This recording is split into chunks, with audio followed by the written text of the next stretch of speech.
श्राद्ध पक्ष चल रहे हैं, पितृपक्ष चल रहा है। ये समय जो है हमारे लिए, जो हमारी कुंडली में पितृदोष है उसका निवारण करने के लिए बहुत उपयोगी समय है। और 6 अक्टूबर को जो पितृ विसर्जनी अमावस्या आ रही है, इसको हम सब यही चाहेंगे जिनकी कुंडली में पितृदोष है, तो आप इसका उपाय करें और अपने जीवन को सार्थक करें। इसके मैं पितृदोष पे आगे बात करने से पहले इसके आपको लक्षण बताऊंगा, पहले आप उन्हें अच्छे से सुन लीजिए।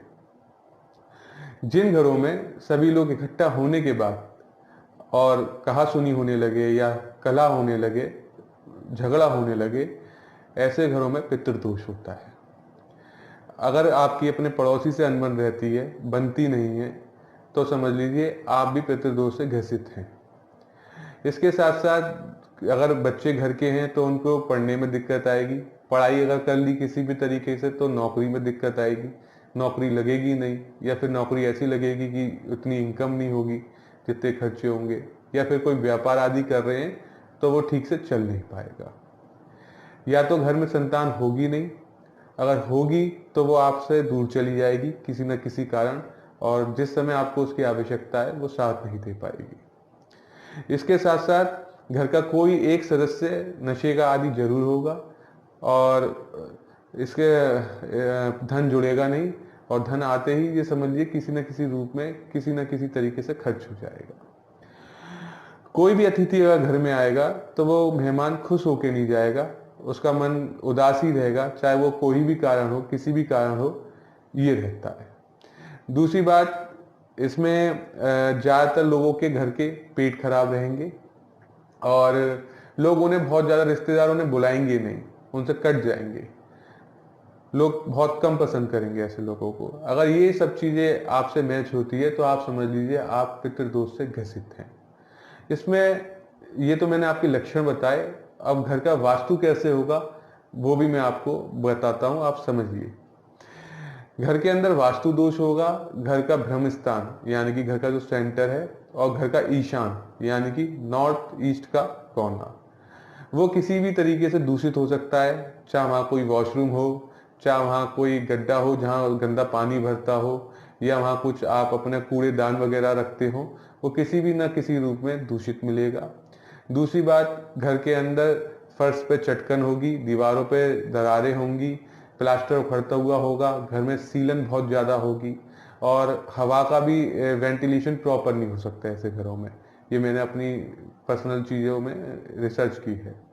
इसके साथ साथ घर में कोई स्थान ऐसा होगा जो टूटा फूटा होगा, अगर आप बनवा भी लोगे तब भी कुछ ना कुछ उसमें दिक्कत आ जाएगी, वो अधूरा ही रहेगा। अगर इस तरीके के अगर आपके घर में लक्षण है, और एक चीज़ और, घर में कोई भी पालतू पशु आपके आएगा तो रुकेगा नहीं, बीमार हो जाएगा, और बीमार होकर हो सकता है उसकी मृत्यु भी हो सकती है। तो अगर इस तरीके से अगर आपके घर में लक्षण हैं और वास्तु दोष भी है तो आप समझ लीजिए आपको पितृदोष से आप ग्रसित हैं। अब इसमें उपाय क्या करें, तो पहले मैं आपको बहुत विस्तार से 2-3 चीजें समझाना चाहूंगा, आप समझिए। देखिए, हमारे जीवन में हमें कोई भी स्थान मिलता है, वो हमारी कुंडली और हमारे ऋण दोषों के आधार पे ही ईश्वर इस दुनिया में हमें वो सब चीजें देता है। अगर हमारी कुंडली में पितृदोष है तो वो हमारे घर के लक्षणों में भी आएगा।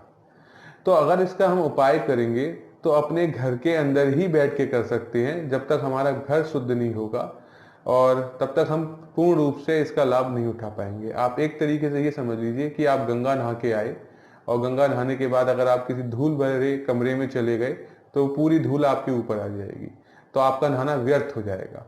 तो इसी तरीके से अगर आप पितृदोष का शांत करना चाहते हो, उपाय करना चाहते हो, तो घर के सभी लोग एकजुट होकर इस 6 अक्टूबर को पितृ विसर्जनी अमावस्या है, सुबह 6:30 बजे से 12 बजे तक का इसमें समय है।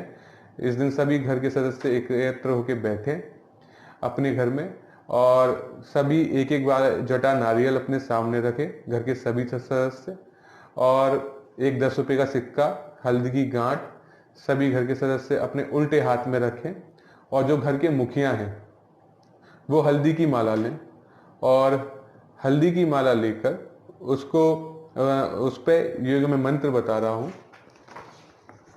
ओम ग्राम ग्रीम ग्रोम सहा गुरुवे नमः, इस मंत्र का घर के मुखिया जप करेंगे, और जो लोग आहुति डालेंगे उस सामग्री के अंदर आप थोड़े से काले तिल मिला लीजिएगा और आहुति देते समय घर के सभी सदस्य स्वाहा बोलेंगे। ओम ग्राम ग्रीम ग्रोम स्वाहा गुरुवे नमः स्वाहा। ये घर के वो लोग बोलेंगे जो आहुति दे रहे हैं और घर के मुखिया हल्दी की माला पे जप करेंगे ओम ग्राम ग्रीम ग्रोम स्वाहा गुरुवे नमः का। ठीक है, इसमें कोई भी ऐसे टेंशन वाली बात नहीं है। 108 आपको आहुति देनी है, पूरी एक माला 108 की। उसके बाद जब आपका हवन हो जाए तो उसके बाद आप अपने पितरों का तर्पण करेंगे दक्षिण की तरफ, और दक्षिण की तरफ मुंह करके थोड़े से पानी में आप एक चुटकी काले तिल भी डाल सकते हैं और उसमें आपको मंत्र बोलना पड़ेगा ओम पितराभ्याम नमः पितृ शांति भवा। इस मंत्र का आपको उच्चारण करना पड़ेगा। जब ये कार्य आप कर लेंगे तो आप पे जो आपने जटा वाला नारियल सामने रखा है उसे किसी नदी में प्रवाह कर दीजिएगा। अगर नदी की व्यवस्था ना हो तो किसी ऐसे स्थान पर रख दीजिएगा, पीपल के नीचे या कहीं जमीन में आप गाड़ना चाहो तो वहां गाड़ भी सकते हो, अगर आप पे बहते हुए पानी की व्यवस्था ना हो। और जो हल्दी की गांठ आपने अपने उल्टे हाथ में दबाई थी उसे या तो आप किसी केले के या पीपल के वृक्ष के नीचे रख दीजिए या मंदिर में दे दीजिए। और जो रुपए का सिक्का है उसको आप किसी फकीर को दे दीजिए। उसके साथ आपको गाय कुत्ते कौवे के लिए ग्रास निकालना है और उनको उसके साथ एक फकीर के लिए भी आपको भोजन की व्यवस्था करनी है। और इसके बाद आपको 1 साल तक गाय कुत्ते कौवे को रेगुलर रोटी निकाल के देनी है। इससे 2 चीजें होंगी। अगर आप अपने घर में हवन करेंगे तो जो वास्तु दोष आपके घर में है पितृदोष के कारण, एक तो वो शांत होगा। दूसरी चीज, घर के सभी सदस्यों पे इसका इम्पैक्ट बहुत कम होगा और उनके जीवन में जो रुकावटें हैं वो खुलना शुरू होंगी। और 6 अक्टूबर को मैं फिर कह रहा हूँ पितृ विसर्जनी अमावस है, तो आप सुबह 6:30 बजे से और दोपहर 12 बजे तक सभी मिलके हवन कर लीजिएगा। और एक चीज जो मैंने पर्सनल नोट करी है, घर में कलह बहुत होती है, घर का कोई सदस्य आएगा नहीं या किसी सदस्य की वजह से कोई परेशानी आ रही होगी, तो आप इन सभी चीजों को अपने दिमाग से हटा के जो भी लोग इकट्ठा हो सकें वही लोग करें। अगर वही लोग अगर उन चक्करों में पड़ जाएंगे और अगर हवन नहीं करोगे तो आपके जीवन से ये दोष कभी समाप्त नहीं होने वाला। ये लोगों को उलझाता है एकत्र होने में और एकत्र होकर फिर झगड़े की तरफ डालता है ये दोष। तो आप इस दोष का निवारण करने के लिए अपनी मनोइच्छा पूर्ण रूप से बहुत मजबूत रखिएगा और इस 6 अक्टूबर को आप इसका निवारण कीजिएगा। इसी के साथ मैं आपसे विदा लेता हूँ। धन्यवाद।